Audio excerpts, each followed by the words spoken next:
नमस्कार, city news की अदालत में एक बार फिर हम हाजिर हैं उन्हीं तल्ख तेवरों के साथ जिससे वो सवाल उछलते सवाल और वो सवालों की फहरिस्त जिसका जनता चाहती है जिम्मेदारों से जवाब। उन तमाम सवालों के कटघरे में इस बार सिटी न्यूज की अदालत में मौजूद हैं विधानसभा क्षेत्र क्रमांक 4 की विधायक श्रीमती मालिनी गौड़ जी। विधायक जी, आपका बहुत बहुत स्वागत है सिटी न्यूज की अदालत में। जी बिल्कुल। मालिनी गौड़ जी अपनी सादगीपूर्ण राजनीति की कार्यशैली के तौर पर पहचान रखती हैं और इंदौर, जो कि राजनीति की तासीर से गहरा नाता रखता है और राजनीतिक हलचलों का केंद्र कहा जाता है, वो शहर जहां पर ताई और भाई हमेशा अखबारों की सुर्खियां बनते हैं, तो ऐसे में विधानसभा क्षेत्र क्रमांक 4 की विधायक, यानी कि जिन्हें भाभी मां, भाभी और माई के नाम से भी पुकारा जाता है, क्या कुछ है उनकी जनता के सामने आज पैरवी और कैसे वो अब तक के अपने कार्यकाल का आकलन करती हैं, सीधे जानेंगे उनके श्रीमुख से।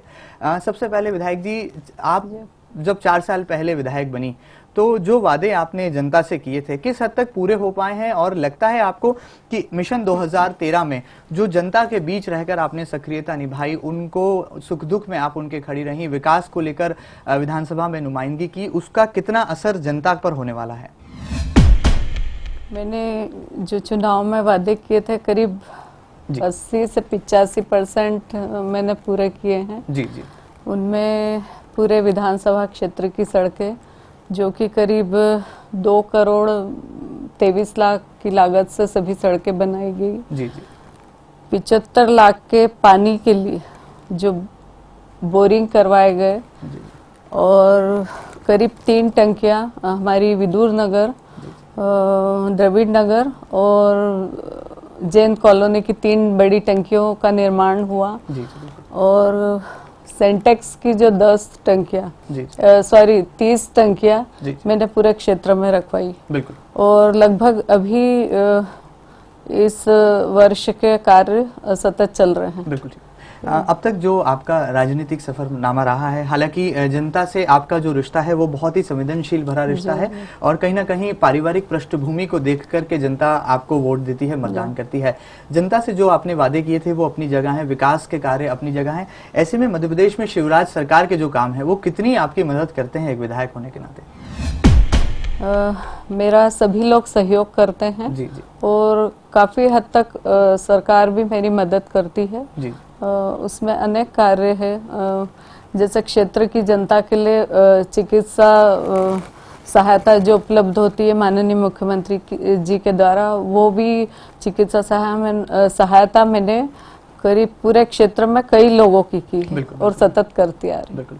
ये तो हुई वो तमाम सहयोग राशि की बात, या कहा जाए उन योजनाओं की बात जिनका लाभ आपने जनता तक पहुंचाया है। पिछले दिनों विधानसभा क्षेत्र क्रमांक 4 शराब दुकान को लेकर सुर्खियों में रहा, अखबारों के पन्नों में भी विधानसभा का जिक्र छिड़ा, रहवासी सड़कों पर उतरे, आपके नेतृत्व में कई बार अधिकारियों को भी आपने फटकार लगाई। शराब दुकान का जो मुद्दा था, जो शराब दुकान शिफ्ट होकर के दशहरा मैदान, जो कि एक पुनित धरती कहा जाता है, उसके ठीक सामने शिफ्ट कर दी गई, इसको लेकर के जो आपकी आपत्ति थी वो किस कदर वो लड़ाई आपको लगता है रंग लाई है? मेरी आपत्ति तो ठीक है, लेकिन जनता की आपत्ति थी, जनता का विरोध था और मैं एक जनप्रतिनिधि होने के कारण जनता के साथ खड़ी थी और उनकी आवाज को मैंने सरकार तक पहुंचाया। बिल्कुल। और उनके साथ लड़ाई लड़ी। कितना संघर्ष करना पड़ा, क्योंकि क्षेत्र की जनता ने हालांकि आपको देखा है जब आप अधिकारियों को फटकार लगाती थी कि जनता के लिए मैं हरदम खड़ी हूँ, बात चाहे जब भी अधिकारियों का दौरा रहा हो उस वक्त की रही हो, या जब भी कुछ ऐसा कहीं ना कहीं हंगामा बरपा हो शराब दुकान को लेकर, किस तरीके से आपने ये पूरी लड़ाई लड़ी? कैसे मन में प्रण लिया था कि शराब दुकान को हटाकर ही रहना है? नहीं, चूंकि दशहरा मैदान एक पावन भूमि है, पास में हॉस्पिटल है, पास में बच्चों का कोचिंग क्लासेस है और दशहरा मैदान पे आए दिन भागवत कथाएं, धार्मिक आयोजन, सामाजिक आयोजन होते रहते, उसको दृष्टिगत करते हुए मैं जनता के साथ खड़ी हुई थी। बिल्कुल। सरकार का कितना सहयोग मिला? मुझे याद है जिला योजना समिति की बैठक में भी आपने इस मुद्दे को पुरजोर ढंग से उठाया था और वहां पर भी क्षेत्र के रहवासी आपके नेतृत्व में मंत्री जी से मिले थे। मैंने जिला योजना समिति में प्रभारी मंत्री जी को और उसके बाद हमारे वित्त मंत्री जी जो आबकारी विभाग भी देखते हैं, बिल्कुल। उनको अवगत करवाया, माननीय मुख्यमंत्री जी को अवगत करवाया। मुख्यमंत्री जी ने कलेक्टर साहब को भी निर्देश दिए कि भाभी जी का जो भी कार्य है ये शराब दुकान संबंधी वे शट आउट करें। लेकिन पता नहीं किन कारणों से ये विलंब हुआ। जी जी। लेकिन विलंब होने के बाद इसमें हमको सफलता मिली, जनता के साथ लड़ाई लड़ी और कलेक्टर साहब ने ऊपर तक उस मैटर को पहुंचाया है। बिल्कुल बिल्कुल। अब माननीय मुख्यमंत्री जी जी जी बिल्कुल ऊपर से कुछ निर्देशित करेंगे, वो उसके मुताबिक कदम बढ़ाए जाए। एक सवाल और यहाँ पर जनता के जहन में भी आता है, मेरे भी जहन में आता है, क्योंकि ये दुकान जो है पहले राऊ विधानसभा क्षेत्र के अंतर्गत आती थी, इसे दशहरा मैदान जैसी धार्मिक स्थली के ठीक सामने लाना, क्या यह वाजिब था? अधिकारियों को इस बात की जानकारी नहीं थी, या आपको लगता है कि कहीं ना कहीं इस बात की अनदेखी कर दी गई और राऊ विधानसभा की जो कहा जाए शराब दुकान अचानक से 4 नंबर में? जी हाँ, ये मिश्र नगर में 273 या 373 पर आवंटित थी। जी जी। लेकिन चूंकि वहाँ भी विरोध हुआ और चतुर सीमा में रेती मंडी तक था इसका क्राइटेरिया, अपने इधर दशहरा मैदान के सामने क्राइटेरिया ही नहीं था। जी। और उन्होंने वहाँ से लाकर, अब अधिकारियों का क्या इंटरेस्ट था मुझे नहीं पता। हाँ, लेकिन उन्होंने लाके यहाँ खड़ी कर दी, और चूंकि वहाँ धार्मिक आयोजन की दृष्टि से मैं जनता के साथ खड़ी हुई। बिल्कुल बिल्कुल। चलिए, ये तो हुई वो संघर्ष की गाथा जो कि शराब दुकान हटाने के लिए आपने जिसे पूरा किया। आगे बढ़ते हैं। विधानसभा क्षेत्र क्रमांक 4 को एक दौर था, एक वक्त था जब अयोध्या कहा जाता था। इस विधानसभा को अयोध्या के नाम से पुकारा जाता था। पूर्व मंत्री स्वर्गीय लक्ष्मण सिंह गौड़ जी की कर्मठता के चलते क्षेत्र की जनता भी कहीं ना कहीं उनकी धर्म नीति से जुड़ी हुई थी। आपको लगता है आज भी वो अयोध्या बरकरार है? आज भी वो अयोध्या है जी। राम जन्मभूमि के समय ब्रह्मलीन लक्ष्मण सिंह जी गौड़, जिनको लखन दादा बोलते थे, उन्होंने राष्ट्रवाद में मेरी आस्था और राष्ट्र द्रोहियों से मेरा बैर, इस ध्येय वाक्य को लेकर समाज, बहुसंख्यक समाज में उन्होंने उनकी आवाज बने थे वो। जी जी बिल्कुल। और उन्होंने उनका संघर्ष, उनकी दृढ़ क्षमता और उनका राष्ट्रवादी विचारधारा के राष्ट्रवादी जो विचारधारा थी, उसके लिए वो पूरे क्षेत्र ने ही, पूरे संपूर्ण क्षेत्र के वो नेतृत्वकर्ता बने। बिल्कुल ठीक बात है।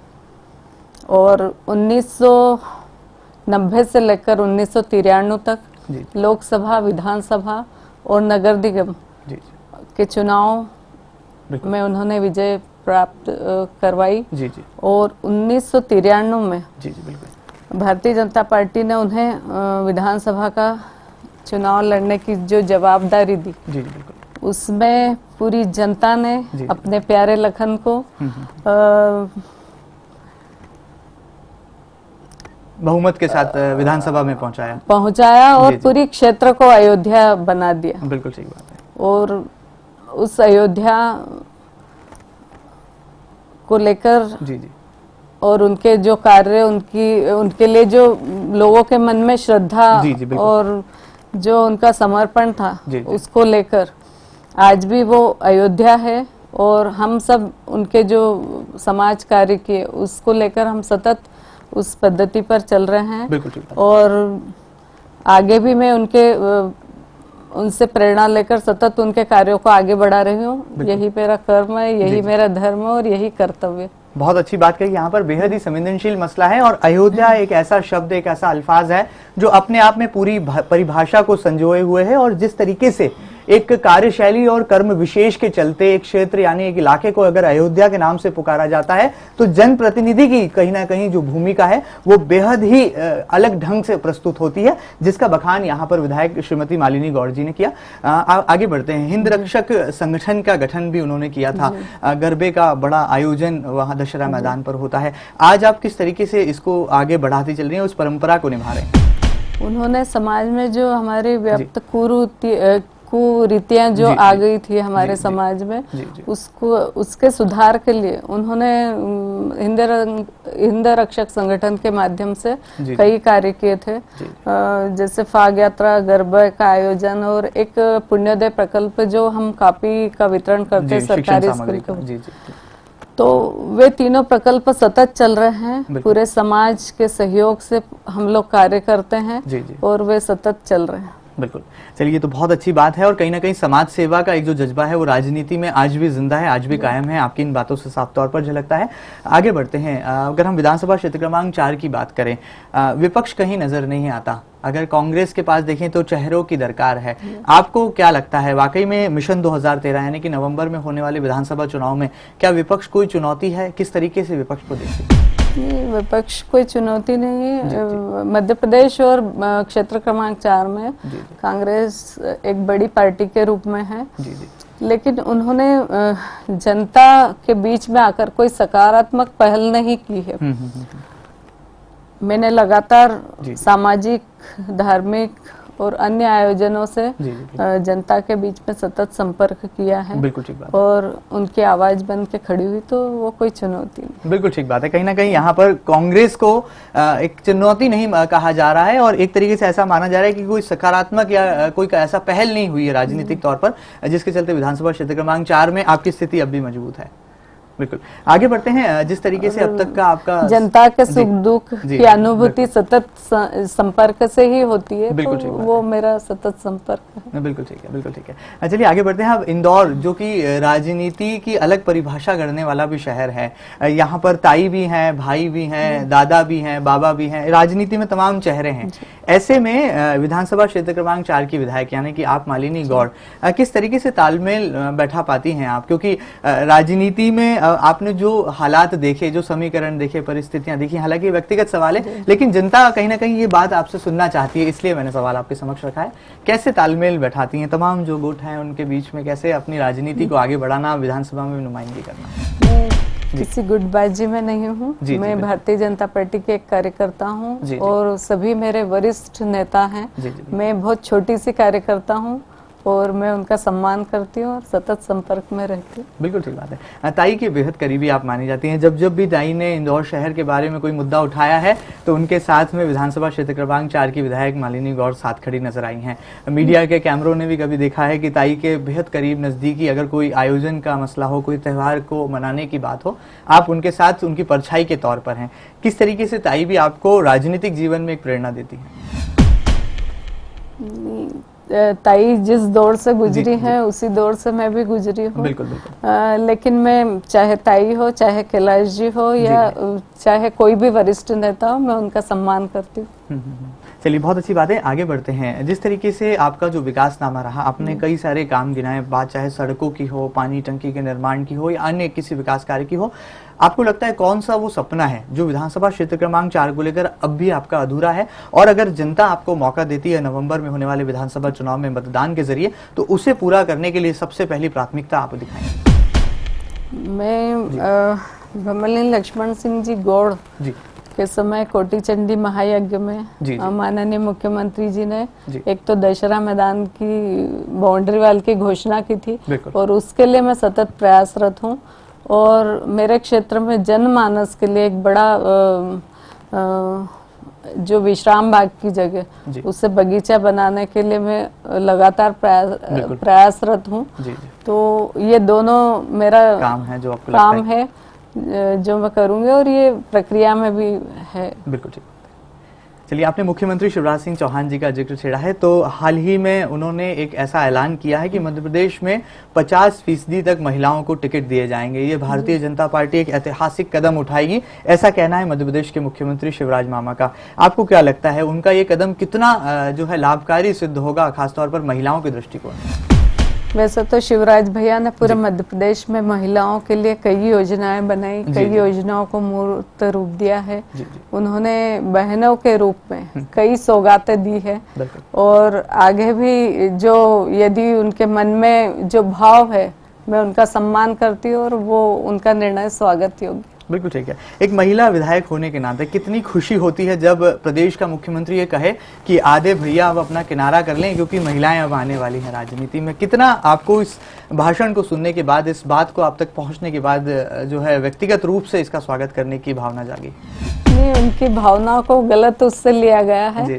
जिस प्रकार से पुरुष वर्ग आगे हैं, तो महिलाएं भी किसी से कम नहीं। हर क्षेत्र, सामाजिक हो, सांस्कृतिक हो, राजनीतिक, हर क्षेत्र में आगे है। आज ऊंची उड़ान भी महिलाओं ने भरी है।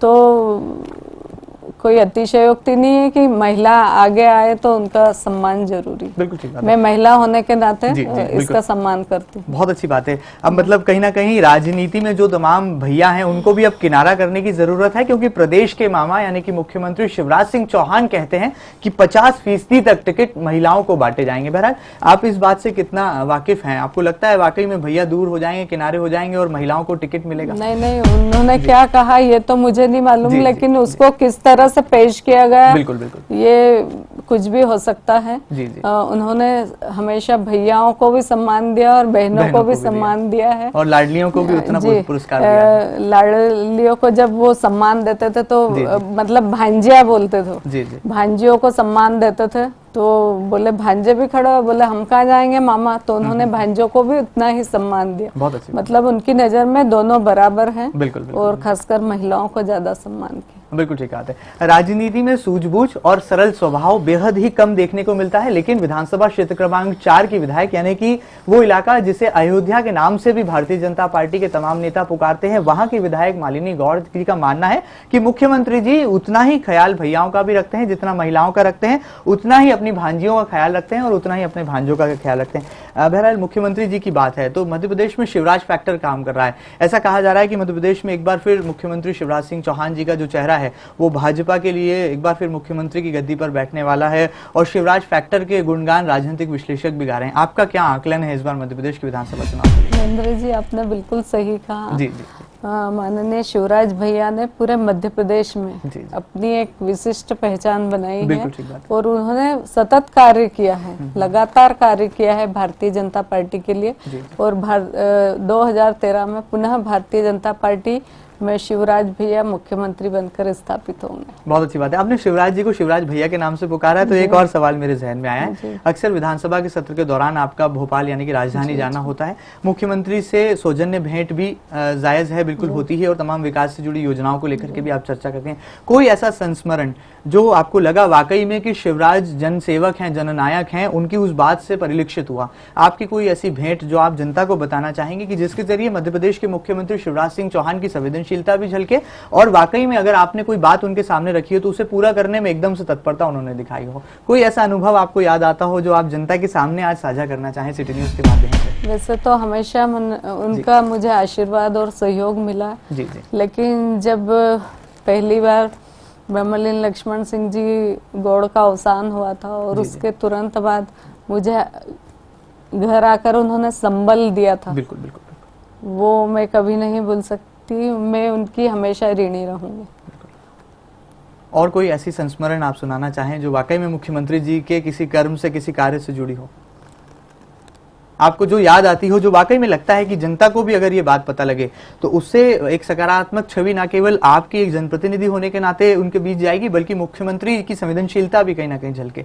कोई ऐसा संस्मरण अगर आपको याद आता हो तो? नहीं, मुझे उन्होंने हमेशा सहयोग दिया, आशीर्वाद दिया, और हर कार्य में मेरा सहयोग किया। बिल्कुल ठीक है। चलिए आगे बढ़ते हैं। एक महिला होने के नाते कितनी कठिनाइयां होती हैं राजनीति में जब आप होते हैं, एक विधायक की भूमिका में जब आप होते हैं, क्योंकि जनता उम्मीदों के साथ आपके दरवाजे पर आती है, कई तरह की समस्याएं लेकर आती हैं। हालांकि कुछ समस्याएं ऐसी होती हैं जो पार्षद स्तर की होती हैं, लेकिन विधायक के पास लोग पहुंच जाते हैं। कैसे इनका निपटारा आप करती हैं? मैं बहुत शांति से सब लोगों की समस्या सुनती हूँ, फिर पार्षद जी को अवगत करवाती हूँ, उनके बस में नहीं होता तो मैं उस कार्य को पूर्ण करती है, अधिकारियों को फोन लगाती हूँ। इस प्रकार से मैं अपने परिवार का समझकर उनका कार्य पूरा करती हूँ। एक परिवार का मुखिया जिस प्रकार से परिवार की समस्या को हल करता, उसी प्रकार मैं उस परिवार की समस्या को हल करती। बिल्कुल, बहुत अच्छी बात है। एक सवाल और जनता की तरफ से आता है। आपके सुपुत्र एकलव्य सिंह हैं जो कि पिछले दिनों संस्था के जरिए, उनके कामों के जरिए लोकप्रिय भी रहे और काफी सारे काम वो आए दिन करते आते हैं, लेकिन राजनीति से वो काफी दूर हैं। आपको लगता है आने वाले दिनों में वो राजनीतिक विरासत को संभालें? हालांकि ये सवाल अभी तो मैं कुछ नहीं कह सकती, लेकिन पार्टी जो कहेगी वो सर्वमान्य होगा। बिल्कुल बिल्कुल बिल्कुल। और वैसे जो ब्रह्मलीन लक्ष्मण सिंह जी गौड़ ने समाज में जो व्याप्त कुरीतियां आ गई थी, उसके लिए एक संगठन बनाया था, हिंद रक्षक संगठन, उसका कार्य वो देखता है एकलव्य। बिल्कुल ठीक बात है। हिंद रक्षक संगठन की बात कही है, महिलाओं की रक्षा का जो है मुद्दा इन दिनों काफी चर्चाओं में है। देश भर में जो घटनाएं हुई, महिला प्रताड़ना की घटना है या मासूमों के साथ जो भी दरिंदगी हुई, जो भी हुआ शर्मनाक हुआ, समाज में आई विकृति कहीं ना कहीं उससे साफ तौर पर झलकती। आपकी चिंता क्या है, महिलाएं कैसे सुरक्षित रहें आपके मुताबिक? ये चिंता का विषय है। जो भी घटनाएं वो दुखद हुई, लेकिन माननीय शिवराज भैया के नेतृत्व में पूरे मध्य प्रदेश में महिलाओं की सुरक्षा तो हुई, लेकिन जो बताते हैं जो सामने आ रहा है उसकी लिखित रिपोर्ट हुई, इसलिए ये सामने आ गया और उस पर एक्शन लिए। मुख्यमंत्री जी ने उस पर कड़ा निर्णय लिया है, विरोध किया है उसका। तो वो सब चीजें सामने आ रही, इसलिए सब लोगों को लग रहा है कि इनके यहाँ ज्यादा मध्य प्रदेश में इस तरह की घटना हो रही है, लेकिन उस पर अंकुश लगा है। जी जी बिल्कुल। और फास्ट ट्रैक कोर्ट बना के उन्होंने बहुत अच्छा सराहनीय कार्य किया है, अच्छी पहल की है। बिल्कुल। महिलाओं के लिए क्या संदेश होगा, कैसे वो इस तरह की घटनाओं से बचें और कैसे खुद को सुरक्षित रखें? क्योंकि एक महिला विधायक होने के नाते कई बार आपको भी ऐसी किसी वाकये का सामना करना पड़ा होगा, और कई बार समाज में जो तमाम तरह के जो लोग होते हैं उनसे राजनीति कर पाना और तमाम विकृतियों से दूर रह पाना कितना मुश्किल, कितना आसान? नहीं, मुझे तो अभी तक ऐसा कोई सामना नहीं करना पड़ा, लेकिन महिलाएं स्वावलंबी हो गई है। आज बहुत आगे बढ़ गई, महिला अपनी सुरक्षा कर सकती है और करती है। और मुझे इस तरह की कोई कठिनाई सामने है, क्योंकि पूरे कहीं ना कहीं जागरूक होने की जरूरत है। मध्य प्रदेश में ब्रह्मलीन लक्ष्मण सिंह जी का काफी आदर और सम्मान किया जाता था। उसी आदर और सम्मान से मुझे सब लोग सहयोग करते, विधानसभा हो चाहे क्षेत्र हो चाहे पूरा मध्य प्रदेश, सभी लोग सम्मान करते। बिल्कुल ठीक बात है। चलिए, विधानसभा क्षेत्र क्रमांक 4 की जनता के लिए क्या संदेश होगा उनके विधायक श्रीमती मालिनी गौड़ जी का, और किस तरीके से आप उन्हें बताना चाहेंगे कि अब तक किए हुए कामों को वो याद रखें और आने वाले विधानसभा चुनाव में किस तरीके से आप वादों की फहरिस्त के साथ जनता के बीच जाने वाली? मैं पूरी विधानसभा क्षेत्र 4 के लिए मैं संदेश देना चाहूंगी कि जो ब्रह्मलीन लक्ष्मण सिंह जी गौड़ ने व्याप्त कुरीतियों के लिए जो सतत प्रयास किए थे, उस पर हम सतत चलते रहेंगे और इस पुण्य कार्य को आगे बढ़ाएंगे। और जो अयोध्या है उसको अयोध्या आगे भी बनी रहे, ऐसा प्रयास करेंगे। जी बिल्कुल। और कोई ऐसी बात जो आपको लगता है कि जनता की इस अदालत में जनता को बताना जरूरी है, जनता के सामने अपनी सफाई रखना जरूरी है? अगर आपके मन में वो दिल में कोई ऐसा संदेश हो, ऐसी बात हो, तो सिटी न्यूज के इस खास कार्यक्रम सिटी न्यूज की अदालत में आप अपनी बात साझा कर सकती हैं सीधे जनता से। मैं जनता से यही निवेदन करूंगी कि जिस प्रकार से ब्रह्मलीन लक्ष्मण सिंह जी गौड़ ने जो सामाजिक, धार्मिक और सांस्कृतिक आयोजन किए, उसके माध्यम से समाज में एक सकारात्मक पहल की थी, उसी सकारात्मक पहल को आप सभी ने आशीर्वाद और आपके सहयोग से जो कार्य आगे बढ़ाया था, उसी को मैं आगे बढ़ाना चाहूंगी। और हमेशा मैं आप सभी के सहयोग के लिए तत्पर हूँ, किसी भी सुख दुख में मैं हमेशा सहयोग के लिए तत्पर रहूँ। बहुत बहुत शुक्रिया, आप सिटी न्यूज की अदालत में आई। तो ये थी अयोध्या यानी कि विधानसभा क्षेत्र क्रमांक 4 की विधायक श्रीमती मालिनी गौड़, जिनका साफ तौर पर कहना है कि जनता के सुख दुख में वो सदैव उनके साथ खड़ी रही हैं और विकास के जो तमाम जरूरी काम हैं वो भी उन्होंने मध्य प्रदेश की शिवराज सरकार के माध्यम से पूरे किए हैं। ऐसे में विपक्ष उनके लिए कोई चुनौती नहीं है, और साथ ही साथ पूर्व मंत्री स्वर्गीय लक्ष्मण सिंह गौड़ के द्वारा किए गए तमाम कार्यों की कहा जाए जो ऐतिहासिक कहानियां हैं, उसके दम पर आज भी जनता जो है क्षेत्र क्रमांक 4 को अयोध्या के नाम से पुकारती हैं। आप सिटी न्यूज की अदालत में हाजिर हुई, जनता के तमाम सवालों के ज्वलंत जवाब आपने दिए, इसके लिए बहुत बहुत शुक्रिया मदा। अगली बार फिर मुलाकात होगी एक और जानी मानी शख्सियत के साथ। ताजा तरीन खबरों के लिए आप लगातार देखते रहिए सिटी न्यूज। नमस्कार।